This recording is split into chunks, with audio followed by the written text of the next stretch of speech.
നടി മാലാ പാർവതിയെ WCC പഞ്ഞിക്കിട്ടു. എന്തിനാണെന്ന് ചോദിച്ചാൽ ഹേമ കമ്മിറ്റി റിപ്പോർട്ടിനെ കുറിച്ച് മലയാളികൾക്ക് കൃത്യമായി അറിയാമല്ലോ. ചലച്ചിത്ര മേഖലയിൽ സ്ത്രീകൾ നേരിടുന്ന, പ്രത്യേകിച്ച് അഭിനേതാക്കളും അതുപോലെ തന്നെ ജൂനിയർ ആർട്ടിസ്റ്റുകളും പല മേഖലകളിൽ പ്രവർത്തിക്കുന്ന സ്ത്രീകൾ നേരിടുന്ന ശാരീരികവും മാനസികവുമായ ചൂഷണങ്ങൾക്കെതിരെ നിയമനിർമ്മാണം നടത്താൻ സംസ്ഥാന സർക്കാർ, ഇടതുമുന്നണി സർക്കാർ നിയോഗിച്ച ഒരു കമ്മീഷനായിരുന്നു ജസ്റ്റിസ് ഹേമ കമ്മിറ്റി. അവർ പഠിച്ചു. ശാരദ ഉൾപ്പെടെയുള്ള ആളുകൾ അതിനകത്ത് അംഗങ്ങളായിരുന്നു. അവർ ഒരുപാട് സിനിമാ പ്രവർത്തകരെ വിളിച്ച് വരുത്തി മൊഴികളെടുത്തു. സിനിമാ രംഗത്ത് പ്രവർത്തിക്കുന്ന സ്ത്രീകളും അതുപോലെ തന്നെ മഹാനടന്മാരും ജൂനിയർ നടന്മാരും അങ്ങനെ പല മേഖലയിൽപ്പെട്ട ആളുകളെ കണ്ടും അവരെ വിളിച്ചു വരുത്തിയുമൊക്കെ മൊഴികൾ രേഖപ്പെടുത്തി. സ്ത്രീകൾ സുരക്ഷിതരാണോ? ഇതായിരുന്നു അന്വേഷണം. അപ്പോൾ ഒരുപാട് സ്ത്രീകൾ വന്ന് അവർ നേരിട്ട അനുഭവങ്ങളും അവർ കേട്ടറിഞ്ഞ അനുഭവങ്ങളും കമ്മീഷന് മുമ്പാകെ പറഞ്ഞു. അപ്പം മാലാ പാർവതി പറയുന്നത് അത് കേസെടുക്കുന്നതിന് വേണ്ടി ആയിരുന്നില്ല. ഇത്തരം ദുരനുഭവങ്ങൾ അല്ലെങ്കിൽ മോശം സംഭവങ്ങൾ സിനിമാ മേഖലയിൽ, സിനിമാ വ്യാവസായിക മേഖലയിൽ നടക്കുന്നുണ്ട്. അതിനൊരു അറുതി വേണം.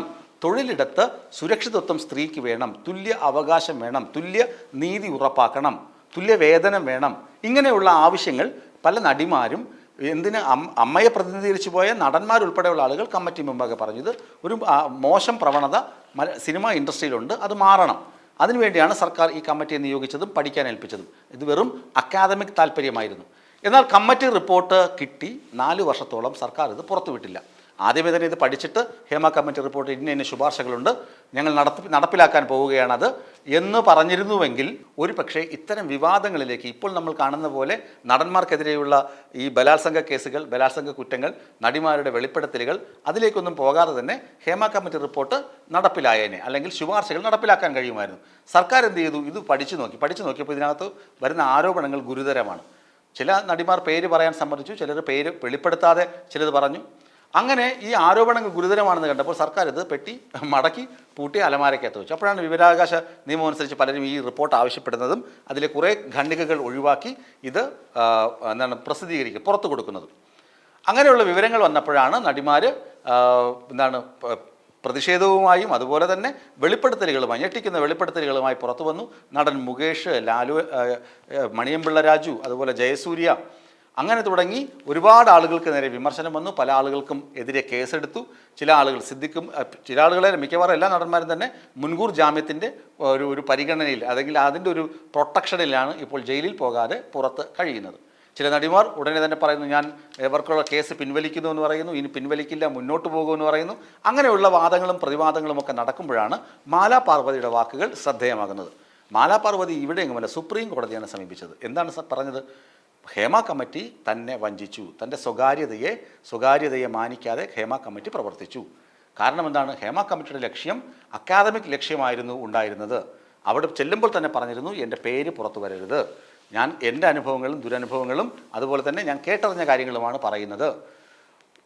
ഇതിൽ എനിക്ക് പോലീസിൽ പരാതി കൊടുക്കാനോ കേസുമായി മുന്നോട്ട് പോകാനോ താല്പര്യമില്ല എന്ന് മാലാ പാർവതി കൃത്യമായും ആ കമ്മിറ്റിയെ അറിയിച്ചിരുന്നു.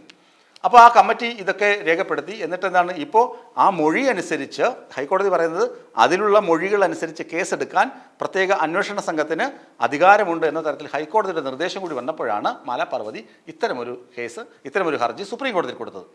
കാരണം മറ്റൊന്നുമല്ല, ഈ പ്രത്യേക അന്വേഷണ സംഘം SIT, സ്പെഷ്യൽ ഇൻവെസ്റ്റിഗേഷൻ ടീം, അവരെന്താണ് ചെയ്യുന്നത്? ഈ മൊഴി കൊടുത്ത ആളുകളുടെ വീടുകളിലൊക്കെ പോവുകയാണ്. നിങ്ങൾക്ക് പരാതിയുണ്ടോ എന്ന് പറഞ്ഞ് ഈ പോലീസുകാർ, പൂങ്കുഴലിയും സംഘമൊക്കെ ഇങ്ങനെ വീടാന്തരം കയറി ഇറങ്ങുകയാണ്. നിങ്ങൾക്ക് പരാതി ഉണ്ടെങ്കിൽ തരൂ, ഞങ്ങൾ അന്വേഷിക്കാം. പരാതി ഇല്ലെന്ന് പറഞ്ഞാലും ഹരാസ്മെൻ്റാണ്, ടോർച്ചറിങ് ആണ്. അങ്ങനെ പോലീസ് ടോർച്ചറിങ് ഭയന്നാണ് മാലാ പാർവതി എന്ത് ചെയ്തത്?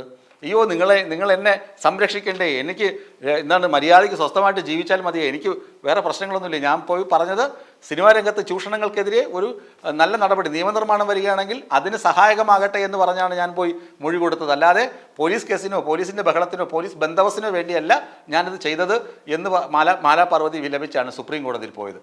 ഏതായാലും പോലീസാണ് ഈ കേസിൻ്റെ ഒരു ആധാരശില. സുപ്രീം കോടതി വരെ ഒരു നടിയെ എത്തിച്ചത് പോലീസാണ്. എന്തിന് പരാതി ഇല്ലാത്തവരെ എന്തിന് കുത്തിപ്പൊക്കി നിങ്ങൾ പരാതി തരൂ എന്ന് പറഞ്ഞ് പോകണം? മൊഴി കൊടുത്ത് എല്ലാവരും പരാതി കൊടുക്കാൻ തയ്യാറാകണമെന്നില്ലല്ലോ.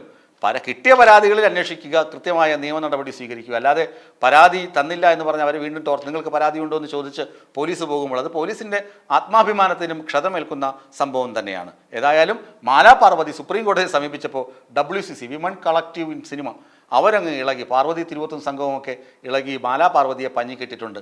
ഇവർ എന്തിനാണ് ഇങ്ങനെ ചെയ്തത് എന്ന തരത്തിലുള്ള ചോദ്യങ്ങളും സിനിമാ മേഖലയിലെ സ്ത്രീ സംഘടനയിൽ നിന്ന്, സ്ത്രീ അനുകൂല സംഘടനയിൽ നിന്ന് ഉയരുന്നുണ്ട്.